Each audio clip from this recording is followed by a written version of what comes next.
Welcome to the Greatest Philosophers in History series, where we do an in-depth exploration of the most fundamental ideas and views on life. In this episode, we'll be exploring the philosophy of Friedrich Nietzsche. So, let's get started.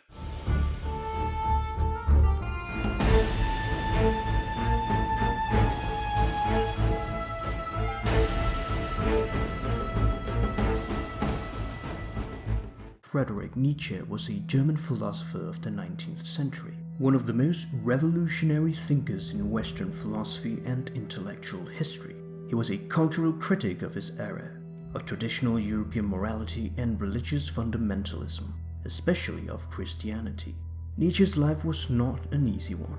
It is the story of a man who, from the beginning of his adult life until the sudden and devastating end of his productive period, was ostracized from the intellectual community of his time and plagued by ill health. In 1889, Nietzsche suffered a mental breakdown. As he was taking a walk through the city streets, he saw a horse being whipped by its owner. He ran to the horse and threw his arms around its neck to protect it, then collapsed to the ground. He never recovered. He was diagnosed with syphilis, but this claim has since been challenged, and a diagnosis of manic depressive illness with a periodic psychosis followed by dementia, explained by the slow growth of a tumor, was put forward. He died in 1900. As a writer, Nietzsche achieved very little success, oftentimes selling only a few copies of his books per year. It wasn't until his death that his work began to flourish and become popular. His sister, Elizabeth, assumed the role of editor of her brother's unpublished works and manuscripts to fit her own views, which were heavily associated with Nazism. This is why Nietzsche has been misrepresented as a predecessor to Nazism. He actually despised anti-Semitic people, which was apparent in his works. He thought highly of the Jews as intellectuals and as an important contribution to European culture. After his mental breakdown that would consume the last 11 years of his life, he wrote letters for a short period of time called the Madness Letters, and signing them alternatively as Dionysus or the Crucified. Dionysus is the Greek god of fertility and wine, the ultimate yes to life, and the Crucified is an allusion to Jesus, which Nietzsche called the one and last true Christian, with his authentic Christianity dying with him on the cross. This may be less an attack on Jesus himself, and more an attack on Christianity and its willingness to escape reality into an imaginary afterlife. It is the ultimate no to life. The root of our misery and suffering is our constant tendency to divide our lives into yes and no. By declaring that happiness means the presence of yes and that misery means the presence of no, we surrender control of our happiness into the hands that we cannot control. His solution was what he called amor fati, the love of fate, to love everything that happens, to become a yay-sayer. The book which set the stage for everything he had to say was Thus Spoke Zarathustra, which he considered his greatest work. After this, he published Beyond Good and Evil, another of his most famous works. Nietzsche did not write for the general public, but for an intellectual minority. He's also credited to being an early psychologist, developing certain concepts related to psychology, such as the will to power. He considered psychology to be the queen of science, playing a huge role in our decisions, thoughts, and philosophy. His criticisms rely on a psychological point of view of the popular belief of his time, and questioning our most fundamental beliefs by pointing out their shakiness and scrutinizing available alternatives in a new vision of the value of life. Nietzsche shares his views on how he wants us to perceive the world, liberating ourselves from oppressive tradition. The main concepts revolve around self-overcoming, perspectivism, human nobility, the will to power, the eternal recurrence, and the Overman.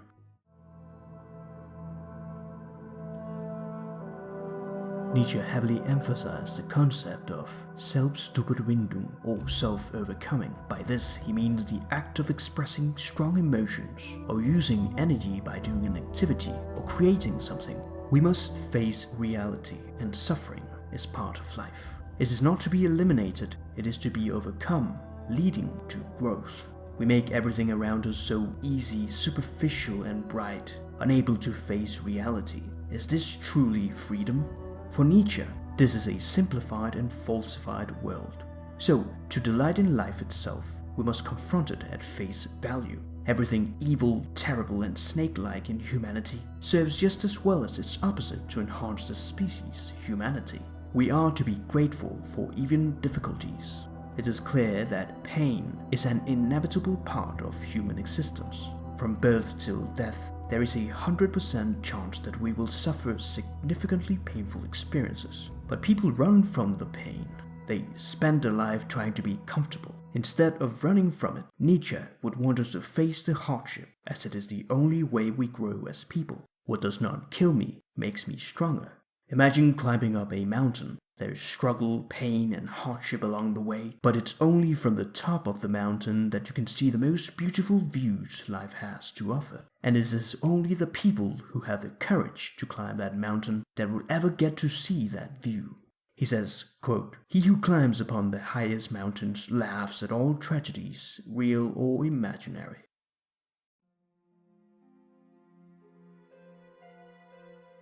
Nietzsche's doctrine on Perspectivism claims that our view of the world and the statements we take to be true depend on our perspective of the world. Thus, it gives rise to the epistemological thesis that our knowledge claims can never be true in an absolute or objective sense.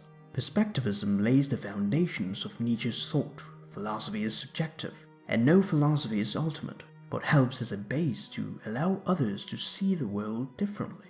He speaks of a new breed of philosophers approaching, of free spirits. These are not ones who want to establish the truth as a truth for everyone, the secret wish of all dogmatic aspirations. They are outlaws who are not in agreement with the majority, and whose judgments are their judgments alone. Inevitably, they will be presented with bolted doors and shut windows. But for Nietzsche, these are free, very free spirits. He says, quote, "Greatest of all is the one who can be the most solitary, the most hidden, the most different, the person beyond good and evil, the master of his virtues, the one with an abundance of will. Only this should be called greatness, the ability to be just as multiple as whole, just as wide as full."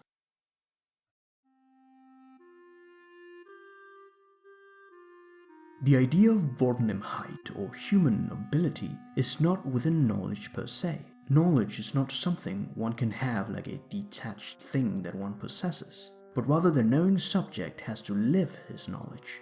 It becomes associated to how much truth one can endure. The nobility in these free spirits resides in putting oneself at a distance from people and things, to have a sense of differences in rank between people and strive for higher distinction. He speaks of the pathos of distance, which refers to a differentiation between the ordinary and noble types of man, a chasm separating the great from the mediocre. Nietzsche is concerned with issues of not just individual decadence, but also of cultural decadence. He's concerned with the life-affirming great individuals, not merely for their own sake, but for the rejuvenation and flourishing of culture. However, Nietzsche does not intend to elevate all of humanity. His intent is to elevate those who can be elevated. He's fine with the herd staying in the herd, but he wishes to seduce people away from the herd and expects the herd to hate him. What most interested Nietzsche throughout his entire intellectual career can be summarized in the form of the question, how are we to live?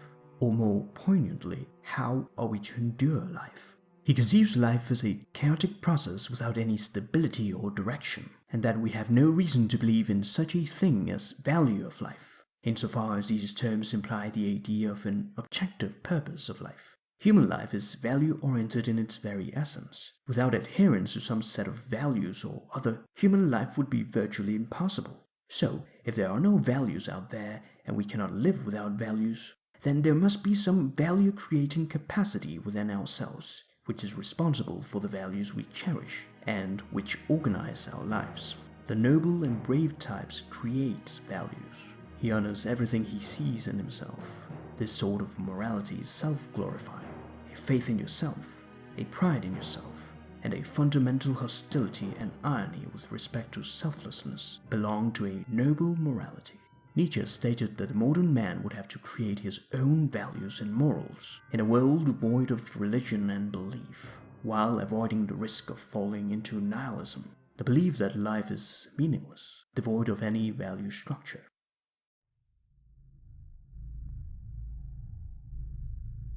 Perhaps one of Nietzsche's most famous statements is his proclamation of the death of God.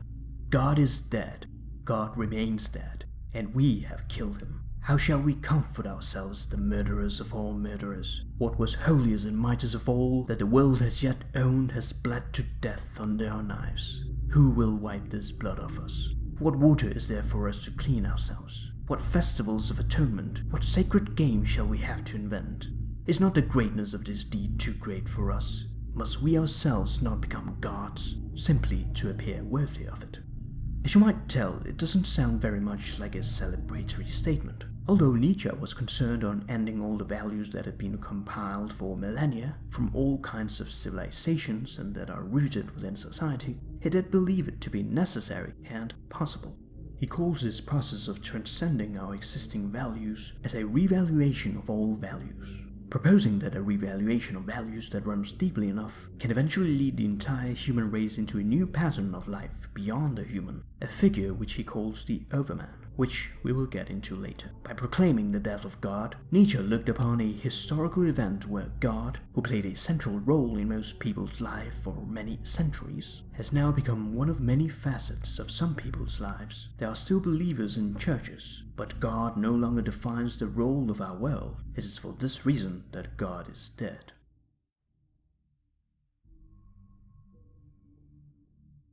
Nietzsche states Christianity to be fundamentally rooted in a slave morality, and he criticizes the masses for the suicide of reason, this worm-like reason.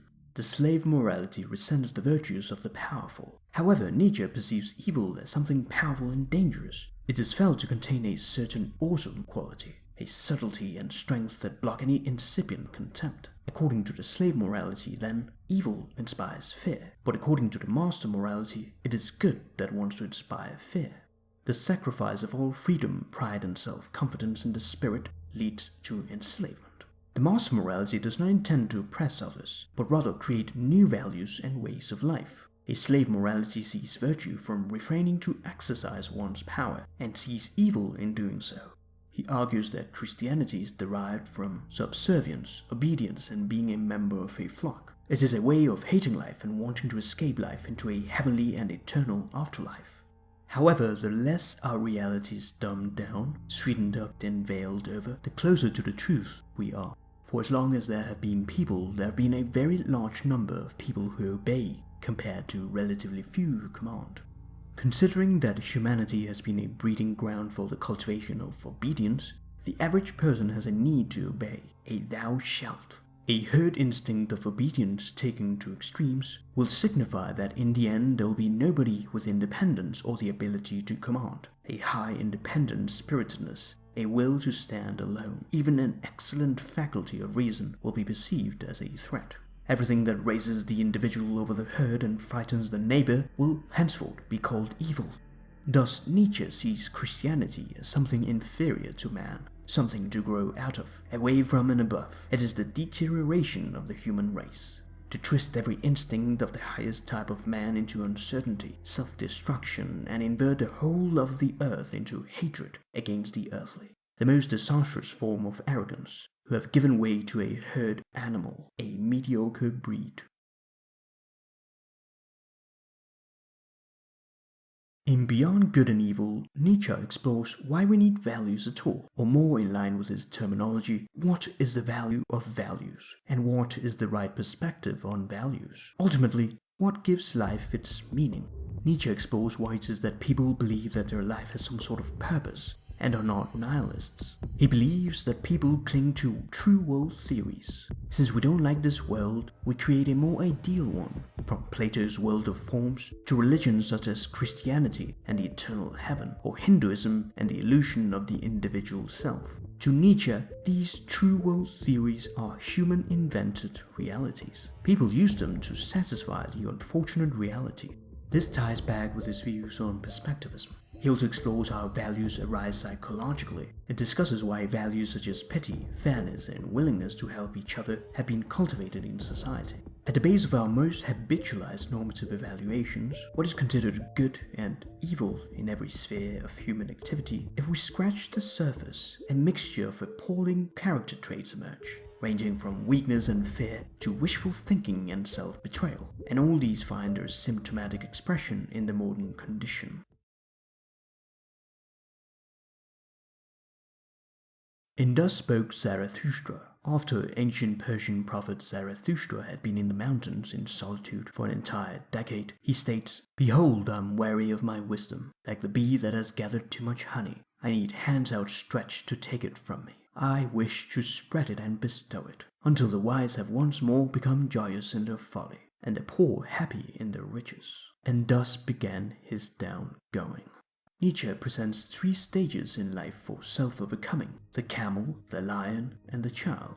To Nietzsche, all of us are born camels, and most of us are going to die camels. Most people who interact with the world bear the burdens of others. A camel carries heavy stuff and it doesn't complain, it keeps going on ahead. What sorts of burdens are tied to our backs? Nietzsche would say everything you have ever been told by somebody else. You've been getting weight after weight tied to your back, with people telling you all the stuff that you should do. To be free, we must get rid of these weights, to act as we truly are, and say no to tradition. Once you have unburdened yourself, you undergo a new transformation. You become the lion. For Nietzsche, the main struggle here is the existing lord, a dragon called Thou Shalt, which is the great barrier to true freedom. It sparkles with golden scales, and on each scale is written a Thou Shalt, representing thousands of years of tradition. To conquer the dragon, one must build self-mastery, and muster the courage to mutter the sacred no, asserting one's independence outside external influences. The final stage is the child. Nietzsche says, quote, "The child is innocence and forgetfulness, a new beginning, a game, a self-propelling wheel, a first motion, a sacred yes." He believed that the truly free spirit will resemble a child at play, who discovers the world for the first time, who is curious and filled with wonder. The child is not weighed down by rules and values. The child discovers for themselves the meaning in things. Having uttered the sacred no to reject everything that came before, the child shouts the sacred yes that affirms life. Apart from these stages, there are three major teachings Zarathustra has to offer: the will to power, the conception of the eternal recurrence, and the advocacy of the Overman.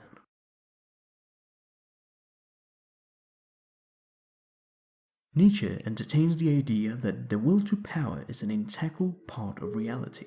If we look at organic life, we find that we live in a dynamic and chaotic process of creation and decay, of overpowering and becoming overpowered. This will to power is ultimately decisive for life to develop itself and to survive, or as Nietzsche puts it, for its potential to become what it is. The will to power is the true way, not the Schopenhauer approach of the will to survival or the will to knowledge. We need knowledge for a purpose, to live it, not to have it, but to experience it. The will to power is ingrained in our deepest self, where the smallest of actions have a will to do something. It is always present. It might be potentially discoverable or paralyzed, but there is always a will to power, which we should strive for. As Nietzsche puts it, if we succeed in explaining our entire life of drives to one basic form of will, it would be this will to power and nothing else.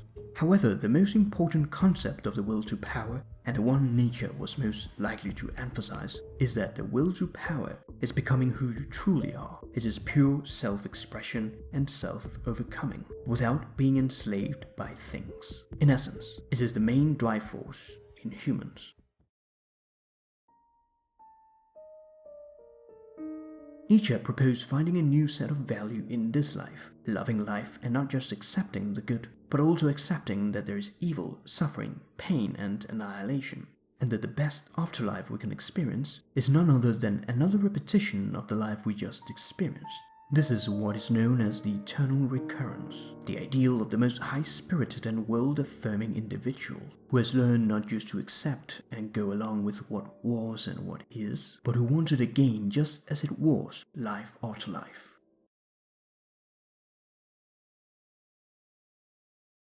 Zarathustra, who's standing in front of a crowd, begins speaking.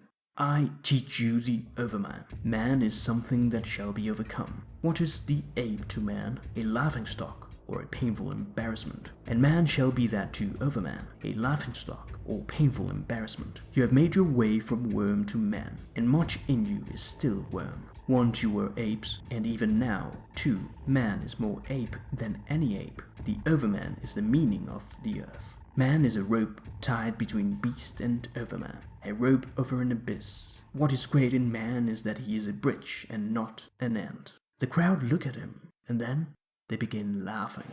They think it is some sort of street performer. Nietzsche created the concept of the Übermensch or Overman, whose antithesis is the last man, a mediocre animal without dignity and comfortably surrounded by the herd, who despises everything the Overman has to say. The man who is master of himself. But to master oneself is the hardest of all tasks, that which requires the greatest increase in power. And if happiness is the feeling that power increases, that a resistance is overcome, the Overman will be the happiest man, and, as such, the meaning and justification of existence. It is the pinnacle of self-overcoming, to rise above the human norm and above all difficulties, embracing whatever life throws at you. He says, quote, "For believe me, the secret of harvesting from existence the greatest fruitfulness and the greatest enjoyment is to live dangerously."